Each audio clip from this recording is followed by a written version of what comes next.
ರಾಜ್ಯಕ್ಕೆ ಈಗಾಗಲೇ ಮುಂಗಾರು ಎಂಟ್ರಿ ಆಗಿದೆ. ಮುಂಗಾರು ಎಂಟ್ರಿಯ ಬೆನ್ನಲ್ಲೇ ರಾಜ್ಯದಲ್ಲಿ ಮುಂಗಾರು ಮಳೆ ಅಬ್ಬರಿಸಿ ಬೊಬ್ಬೆರಿತಾ ಇರೋದು.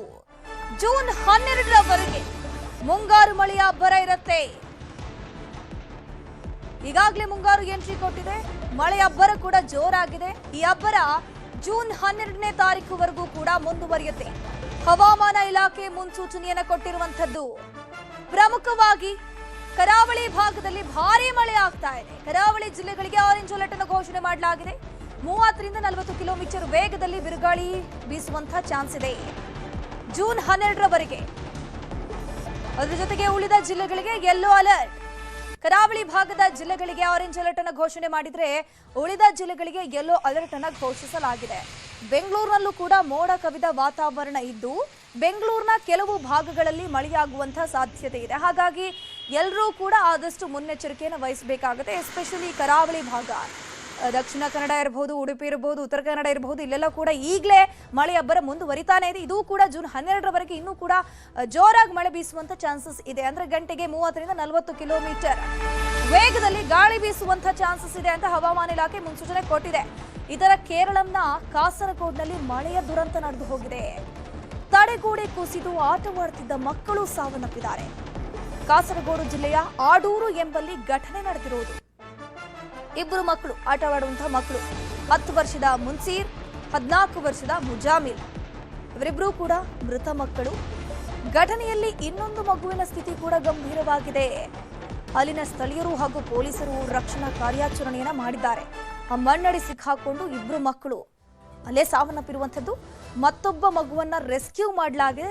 ರೆಸ್ಕ್ಯೂ ಮಾಡಿ ಆತನಿಗೆ ಈಗ ಟ್ರೀಟ್ಮೆಂಟ್ ಕೊಡಿಸುವಂತ ಕೆಲಸ ಆಗ್ತಿದೆ. ಅಂಗಡಿಗೆ ತಿಂಡಿ ಖರೀದಿ ಮಾಡೋಕೆ ಅಂತ ಇಬ್ಬರು ಬಾಲಕರು ಬಂದಿರ್ತಾರೆ. ಈ ವೇಳೆ ಅಂಗಡಿ ಮೇಲೆಯೇ ತಡೆಗೋಡೆ ಕುಸಿದು ದುರಂತ ನಡೆದು ಹೋಗಿದೆ. ತಡೆಗೋಡೆ ಕುಸಿದು ಇಬ್ಬರು ಮಕ್ಕಳು ಸಾವನ್ನಪ್ಪಿದರೆ ಇನ್ನೊಂದು ಮಗುವಿನ ಸ್ಥಿತಿ ಗಂಭೀರ ಆಗಿದೆ. ಐಸಿಯುನಲ್ಲಿ ಆ ಮಗುವಿಗೆ ಚಿಕಿತ್ಸೆ ಕೊಡಿಸುವಂತ ಕೆಲಸ ಆಗ್ತಿದೆ.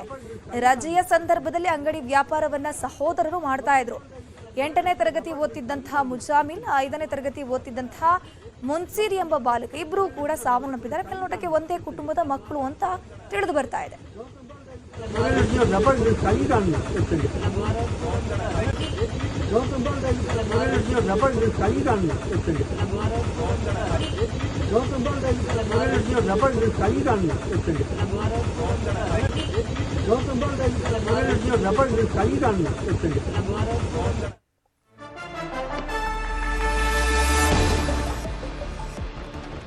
ದಕ್ಷಿಣ ಕನ್ನಡ ಜಿಲ್ಲೆಯಲ್ಲಿ ಮುಂಗಾರು ಮಳೆ ಅಬ್ಬರ ಜೋರಾಗಿದೆ. ಸತತವಾಗಿ 3 ರಿಂದ 4 ದಿನಗಳಿಂದ ಭಾರೀ ಮಳೆ ಆಗ್ತಾ ಇರುವಂತದ್ದು.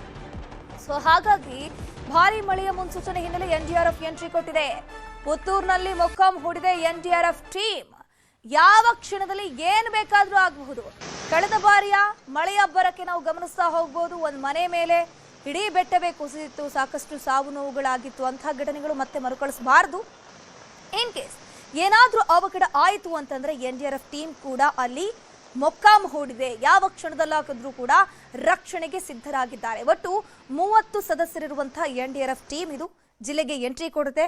ಅದರ ಜೊತೆಗೆ ಪ್ರವಾಹ ವಿಪತ್ತಿರಬಹುದು, ಕಟ್ಟಡಗಳ ಕುಸಿತ ಸೇರಿ ಎಲ್ಲಾ ರೀತಿಯ ಸನ್ನಿವೇಶವನ್ನ ಎದುರಿಸೋಕೆ ಅನುಭವ ಈ ತಂಡಕ್ಕಿದೆ. ಇದ್ರ ಬಗ್ಗೆ ಹೆಚ್ಚಿನ ಮಾಹಿತಿ ನೀಡ್ತಾ ಹೋಗ್ತಾರೆ ನಮ್ಮ ಪ್ರತಿನಿಧಿ ಕಿಶನ್ ಶೆಟ್ಟಿ. ನೇರ ಸಂಪರ್ಕದಲ್ಲಿ ಜಾಯಿನ್ ಆಗಿದ್ದಾರೆ. ಕಿಶನ್ ಶೆಟ್ಟಿ, ಮಂಗಳೂರು ಭಾಗದಲ್ಲಿ, ಕರಾವಳಿ ಭಾಗದಲ್ಲಿ ಮಳೆ ಅಬ್ಬರಿಸಿ ಬೊಬ್ಬರಿತಾ ಇದೆ. ನಿನ್ನೆ ಕೂಡ ಕಾಸರಗೋಡನ ಒಂದು ಅವಘಡ ಆಯಿತು. ಹೇಗಾಯಿತು ಮತ್ತೆ ಗಾಯಗೊಂಡಂತಹ ಮಗುವಿನ ಪರಿಸ್ಥಿತಿ ಯಾವ ರೀತಿ ಇದೆ? ಧನುಶ್ರೀ, ಕರಾವಳಿ ಕರ್ನಾಟಕ ಭಾಗದಲ್ಲಿ ಮಳೆ ತೀವ್ರಗೊಳ್ತಾ ಇದೆ. ಕಳೆದ 3 ದಿನಗಳಿಂದ, ಇವತ್ತಿಗೆ ಸೇರಿಸಿ ಕಳೆದ 3 ದಿನಗಳಿಂದ ಭಾರಿ ಮಳೆ ಆಗ್ತಾ ಇದೆ. ಈ ಬಿಟ್ಟು ಬಿಡದೆ ಮಳೆಯಾಗ್ತಿರುವ ಹಿನ್ನೆಲೆಯಲ್ಲಿ ಅಪಾಯದ ಸ್ಥಿತಿಯಲ್ಲಿರುವಂತಹ ನಿವಾಸಿಗಳಿಗೆ ಸಾಕಷ್ಟು ಆತಂಕ ಎದುರಾಗಿದೆ. ಈ ನಿಟ್ಟಿನಲ್ಲಿ ಜಿಲ್ಲಾಡಳಿತ ಇಡೀ ಜಿಲ್ಲೆಯಲ್ಲಿ ಅಧಿಕಾರಿಗಳಿಗೆ ಸೂಚನೆ ಕೊಟ್ಟಿದೆ. ಎಲ್ಲ ಅಧಿಕಾರಿಗಳು ಅವರ ಕ್ಷೇತ್ರದಲ್ಲಿ ಸನ್ನದ್ಧರಾಗಿರಬೇಕೆಂಬ ಸೂಚನೆ ಕೊಟ್ಟಿರುವಂತದ್ದು. ಸುಮಾರು 30 ಮಂದಿ ಎನ್ಡಿಆರ್ಎಫ್ ಸಿಬ್ಬಂದಿಗಳನ್ನ ಒಳಗೊಂಡಂತಹ ತಂಡ ಈಗ ಬೆಂಗಳೂರಿಂದ ಮಂಗಳೂರಿಗೆ ಬಂದಿದೆ. ಅವರು ನೇರವಾಗಿ ಪುತ್ತೂರಲ್ಲಿ ನಿಯೋಜನೆ ಮಾಡಲಾಗುತ್ತೆ. ಸುಮಾರು 25 ಮಂದಿ ಸಿಬ್ಬಂದಿಗಳ ತಂಡ ಪುತ್ತೂರಲ್ಲಿದ್ರೆ ಮತ್ತೆ ಉಳಿದವರು ಸುಬ್ರಹ್ಮಣ್ಯದಲ್ಲಿ ನಿಯೋಜನೆಗೊಳ್ತಾರೆ. ಈ ನಿಟ್ಟಿನಲ್ಲಿ ಆ ಭಾಗದಲ್ಲಿ ಅತಿ ಹೆಚ್ಚಾಗಿ ಮಳೆ ಬೀಳ್ತಾ ಇರುವಂತದ್ದು. ಜೊತೆಗೆ ಅಲ್ಲಲ್ಲಿ ಗುಡ್ಡ ಕುಸಿತ ಪ್ರಕರಣವೂ ಕೂಡ ಕಂಡುಕೊಳ್ತಾ ಇದೆ. ಈ ನಿಟ್ಟಿನಲ್ಲಿ ಮತ್ತೆ ಮಳೆ ಮುಂದುವರಿದ್ರೆ ಸಾಕಷ್ಟು ಆಸ್ತಿಪಾಸ್ತಿಗಳು ನಷ್ಟ ಉಂಟಾಗುತ್ತೆ, ಜೀವಹಾನಿಯಾಗುವಂತಹ ಆತಂಕ ಕೂಡ ಸದ್ಯಕ್ಕೆ ಜಿಲ್ಲಾಡಳಿತ ಕೈಯಲ್ಲಿರುವಂತದ್ದು.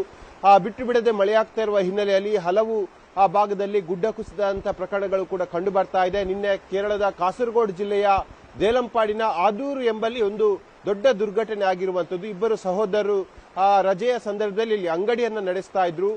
ನಿನ್ನೆ ಮಧ್ಯಾಹ್ನದ ವೇಳೆಗೆ ಏಕಾಏಕಿಯಾಗಿ ಹಿಂಭಾಗದಲ್ಲಿದ್ದಂತಹ ತಡೆಗೋಡೆ ಅವರ ಅಂಗಡಿಯ ಮೇಲೆ ಬಿದ್ದಿದೆ. ಹಾಗಾಗಿ ಇಬ್ರು ಮಕ್ಕಳು ಸಾವನ್ನಪ್ಪಿದ್ದಾರೆ. ಅಂಗಡಿಗೆ ತಿಂಡಿ ಖರೀದಿಸೋಕೆ ಅಂತ ಬಂದಂತಹ 14 ವರ್ಷದ ವಾಹಾಶ್ ಎಂಬ ಬಾಲಕನಿಗೆ ಕೂಡ ಗಂಭೀರ ಗಾಯ ಆಗಿದೆ. ಆತನನ್ನ ಕಾಸರಗೋಡು ಖಾಸಗಿ ಆಸ್ಪತ್ರೆಯಲ್ಲಿ ಐಸಿಯುನಲ್ಲಿ ಚಿಕಿತ್ಸೆಯನ್ನು ಕೊಡಲಾಗ್ತಾ ಇದೆ.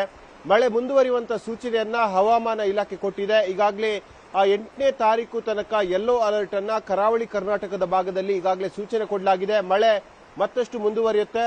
ಜೂನ್ 13ನೇ ತಾರೀಕು ತನಕ ಮಳೆ ಭಾರೀ ಪ್ರಮಾಣದಲ್ಲಿ ಕರಾವಳಿ ಭಾಗದಲ್ಲಿ ಸುರಿಯುತ್ತೆ. ಆನಂತರವಾಗಿ ಮುಂಗಾರು ದುರ್ಬಲ ಆಗುತ್ತೆಂಬ ಪ್ರಾಥಮಿಕ ಮಾಹಿತಿಯನ್ನ ಹವಾಮಾನ ಇಲಾಖೆ ಕೊಟ್ಟಿರುವಂತದ್ದು. ಈ ನಿಟ್ಟಿನಲ್ಲಿ ಮಳೆಗಾಲದ ಆರಂಭದ ದಿನದಲ್ಲಿ ಸಾಕಷ್ಟು ಸಾವು ನೋವುಗಳು ಕೂಡ ಆಗ್ತಾ ಇದೆ. ಆಸ್ತಿ ಪಾಸ್ತಿ ನಷ್ಟ ಆಗ್ತಾ ಇದೆ. ನಿನ್ನೆ ಮಧ್ಯಾಹ್ನ ನಂತರವಾಗಿ ಸುರಿದಂತಹ ಭಾರೀ ಮಳೆಗೆ ಮಂಗಳೂರು ನಗರದ ಹಲವು ರಸ್ತೆಗಳು ಜಲಾವೃತಗೊಂಡಿತ್ತು. ಇವತ್ತು ಕೂಡ ಅಂತಹದೇ ವಾತಾವರಣ ನಾವು ಕಂಡುಕೊಳ್ತಾ ಇದ್ದೀವಿ. ಬೆಳಗ್ಗಿನಿಂದ ಕೂಡ ಮಳೆ ಆಗ್ತಾ ಇದೆ, ಬಿಟ್ಟು ಬಿಡದೆ ಮಳೆ ಆಗ್ತಾ ಇದೆ.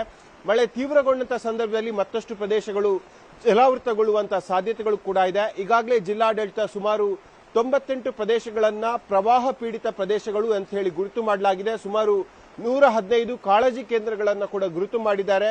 ಎಲ್ಲವೂ ಕೂಡ ಅಧಿಕಾರಿಗಳಿಗೆ ಜಿಲ್ಲಾಧಿಕಾರಿಗಳು ಸೂಚನೆ ಕೊಟ್ಟಿದ್ದಾರೆ. ಆದರೆ ಮಳೆ ತೀವ್ರಗೊಂಡಂತಹ ಸಂದರ್ಭದಲ್ಲಿ ಮತ್ತಷ್ಟು ಆತಂಕ ಹೆಚ್ಚಾಗುತ್ತೆ. ಹಾಗಾಗಿ ಮಳೆ ತೀವ್ರಗೊಳ್ಳುತ್ತೆ ಎಂಬ ಒಂದು ಸೂಚನೆಯನ್ನ ಜಿಲ್ಲಾಡಳಿತಕ್ಕೆ ಹವಾಮಾನ ಇಲಾಖೆ ಕೊಟ್ಟಿದೆ. ಈ ನಿಟ್ಟಿನಲ್ಲಿ ಸಮುದ್ರದ ತೀರದ ಜನರು ಎಚ್ಚರಿಕೆಯನ್ನು ವಹಿಸಬೇಕು. ಯಾಕಂದ್ರೆ ಸಮುದ್ರದಲ್ಲಿ ಗಾಳಿಯ ವೇಗ ಕೂಡ ಜಾಸ್ತಿ ಆಗಿರುತ್ತೆ, ಅಲೆಗಳ ಅಬ್ಬರ ಕೂಡ ಜಾಸ್ತಿ ಆಗಿರುತ್ತೆ. ಹಾಗಾಗಿ ಸಮುದ್ರಕ್ಕೆ ಇಳಿಯುವಂತಹ ದುಸ್ಸಾಹಸವನ್ನ ಪ್ರವಾಸಿಗರು ಆದಿಯಾಗಿ ಮೀನುಗಾರರು ಮಾಡಬಾರದೆಂಬ ಸೂಚನೆಯನ್ನ ಜಿಲ್ಲಾಡಳಿತ ಕೊಟ್ಟಿದೆ. ಈ ನಿಟ್ಟಿನಲ್ಲಿ ಮಳೆ ತೀವ್ರಗೊಳ್ಳುತ್ತೆ. ಹಾಗಾಗಿ ಜನ ಎಚ್ಚರದಿಂದ ಇರಬೇಕೆಂಬ ಸೂಚನೆಯನ್ನ ಸದ್ಯಕ್ಕೆ ಜಿಲ್ಲಾಡಳಿತ ಜಿಲ್ಲೆಯ ಜನರಿಗೆ ಕೊಟ್ಟಿರುವಂತದ್ದು. ಧನುಶ್ರೀ, ಥ್ಯಾಂಕ್ ಯು ಕಿಶನ್ ಶೆಟ್ಟಿ ತಮ್ಮೆಲ್ಲ ಮಾಹಿತಿ